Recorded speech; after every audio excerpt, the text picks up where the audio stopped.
Bonjour à tous. Alors aujourd'hui pour notre nouveau tutoriel, alors il y a longtemps que j'en avais pas fait. Je vais vous présenter une petite astuce qui m'a aidé récemment.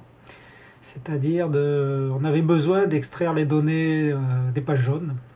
Donc pour un ami qui voulait faire du mailing, donc il avait besoin d'avoir une liste de clients. Et pour ce faire, il fallait qu'on extrait toute une liste. Donc la donnée, c'était d'extraire les listes des pages jaunes pour un secteur bien particulier. Donc là, l'exemple moi que je vais prendre aujourd'hui, ça va être l'exemple des infirmières d'une ville. Et je vais surtout vous faire voir comment donc récupérer ces données, les sérialiser de manière à pouvoir les récupérer sur un fichier Excel qui après vous servira pour votre mailing list. Donc on n'ira pas jusqu'au publipostage, mais ça peut faire l'objet d'un prochain tutoriel. Donc pour commencer, donc je vais aller reprendre mes fichiers et nous allons utiliser donc un tout petit bout de code donc qui va nous permettre via, donc je vais sur mes pages jaunes bien sûr. Donc ce petit bout de code qui permet ici avec 3 lignes, donc en PHP pour ceux qui connaissent, 3 lignes, je fournirai le script pour ceux qui le désirent,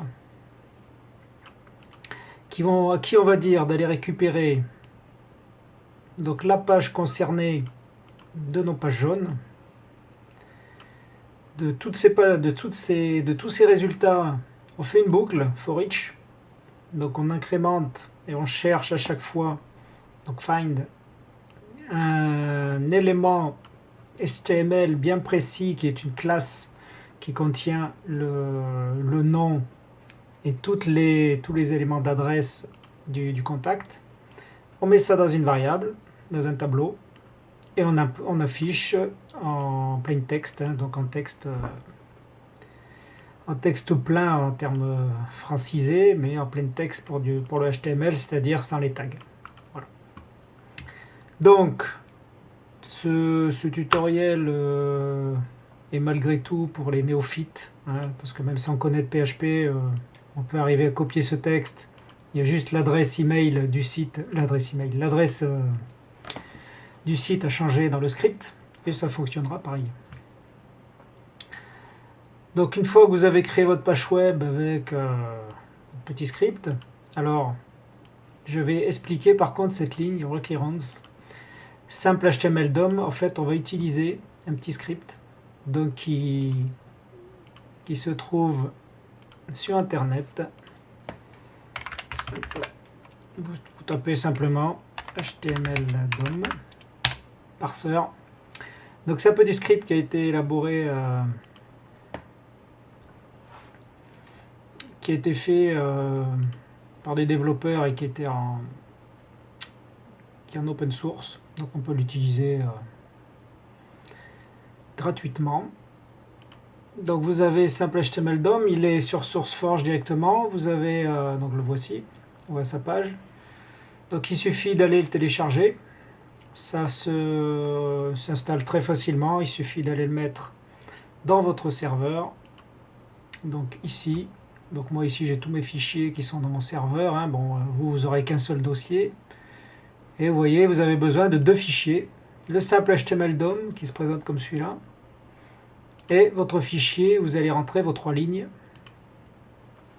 que j'ai montré tout à l'heure.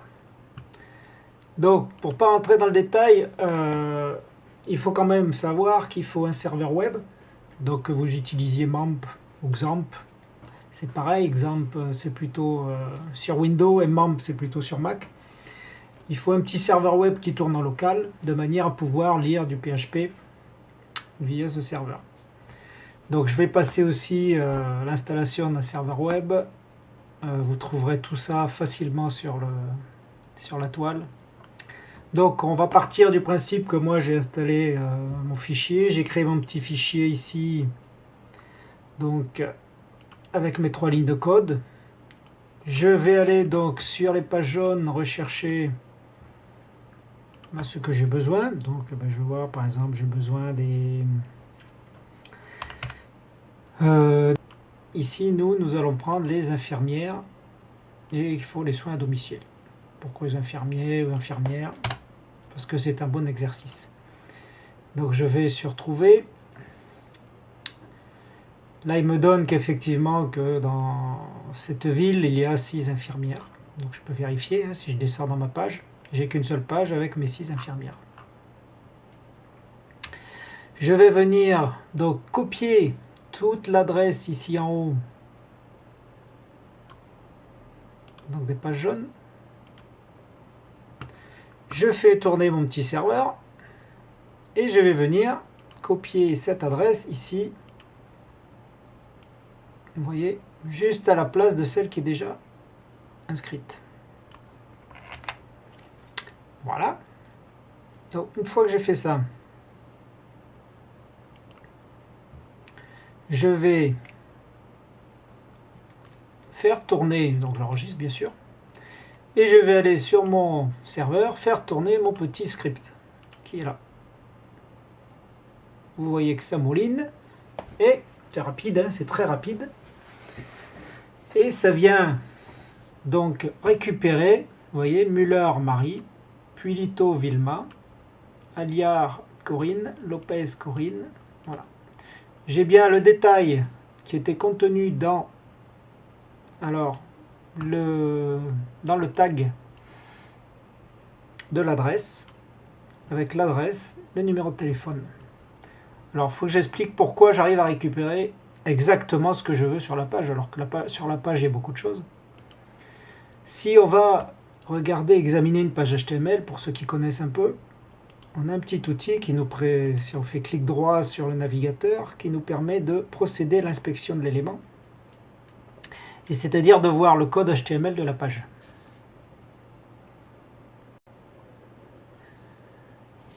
Excusez-moi, j'en perds la voix. Donc si je veux savoir quel tag englobe toute l'adresse ici, je vais venir sélectionner mon premier élément et je fais procéder à l'inspection de l'élément. Toujours clic droit. Vous voyez que ça vient se positionner directement sur le nom. Sachant que moi ce que je veux tous les éléments qui contiennent l'adresse, pardon. Donc toute cette div ici, visite carte content, pour bien sûr tous mes contacts. Donc je vois que je la retrouve ici, mais je la retrouve également sur le second contact. Si je descends sur mon second contact, je vais retrouver normalement, voilà, sur mon second contact, voilà, je retrouve la même classe, on appelle ça une classe, visite carte content. Donc si on revient sur mon script, c'est exactement ce que je viens récupérer. Je viens récupérer cette partie-là, visite carte content. Donc c'est-à-dire que le petit script va scanner tout ce qui se trouve dans cette div. Donc c'est pour ça qu'il y a l'adresse, et le nom, le prénom, l'adresse, le code postal et la ville. Et uniquement ces éléments. Une fois qu'il a scanné ces éléments, on les retrouve donc ici, alignés, donc ce qu'on appelait en plein texte.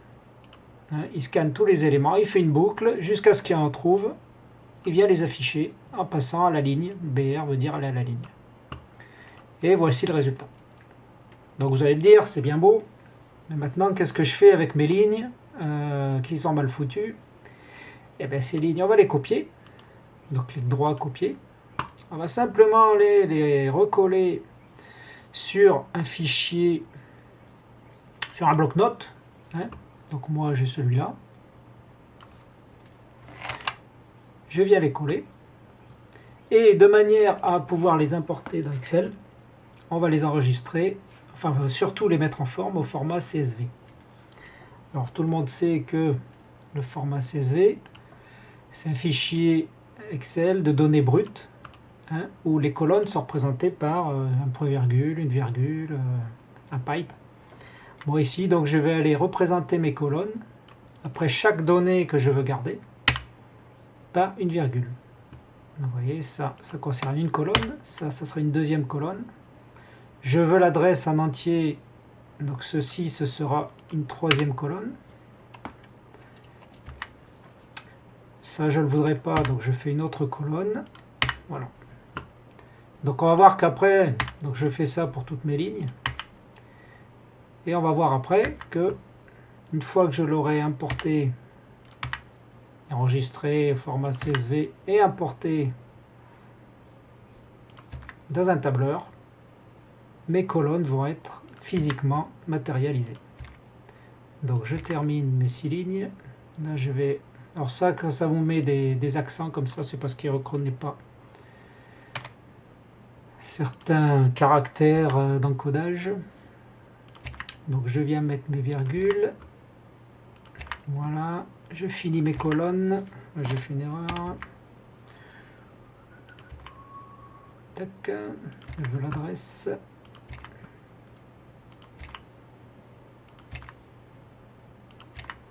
Marie-Claude. Donc le numéro je le veux, ça je le veux pas, donc tout ça je l'enlève. Bon, quand vous en avez 200 ou 300, c'est un peu plus long. Donc vous voyez, j'ai fait mon fichier, je l'enregistre, et surtout ce que j'oublie pas de faire, c'est de l'enregistrer sous un format CSV, d'accord?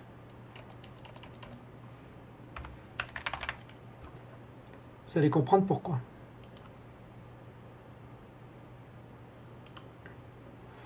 Donc là, j'ai fait mon fichier.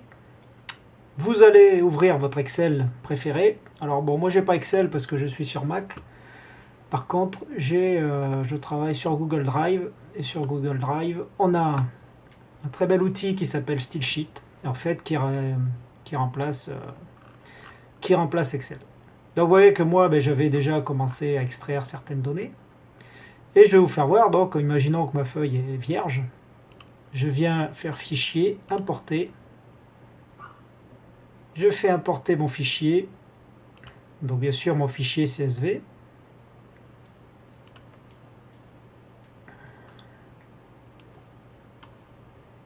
Qui est là, hop.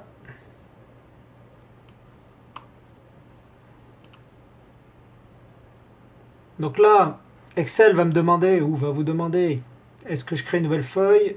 Et surtout, comment je reconnais le séparateur pour bien paramétrer les colonnes. Bon, moi je laisse détecter automatiquement, mais si vous n'êtes pas sûr, vous pouvez lui mettre virgule. Voilà. Et vous voyez, oh magie, donc que j'ai bien mes 1, 2, 3, 4, 5, 6, 7 colonnes. Donc j'ai ma colonne nom, j'ai ma colonne détail, infirmière cabinet, soins à domicile. Donc vous voyez qu'en fait, chaque colonne a été reprise après la virgule. Là j'ai l'adresse, le téléphone, voilà. Donc, une fois que vous avez fait ça, eh bien, vous gardez ou vous ne gardez pas les colonnes qui ne vous serviront pas pour le public postage. Moi, par exemple, je vais garder juste le nom, prénom, l'adresse et le numéro de téléphone. Et il ne vous reste plus qu'à enregistrer. Et ensuite, de créer votre lettre, votre mailing, et de faire le public postage. Voilà, donc c'est la fin de ce petit tutoriel qui, je crois, va peut-être vous aider. Je mettrai tous les liens pour télécharger le petit script, donc simple HTML DOM, en bas des commentaires. Et le petit script, bien sûr, en téléchargement, où vous aurez déjà le fichier PHP déjà créé. Vous n'aurez plus qu'à venir changer votre lien ici. Pour les non-initiés au PHP. Voilà, j'espère que ça vous aura été utile et je vous dis à bientôt pour un prochain tuto. Salut les poulets!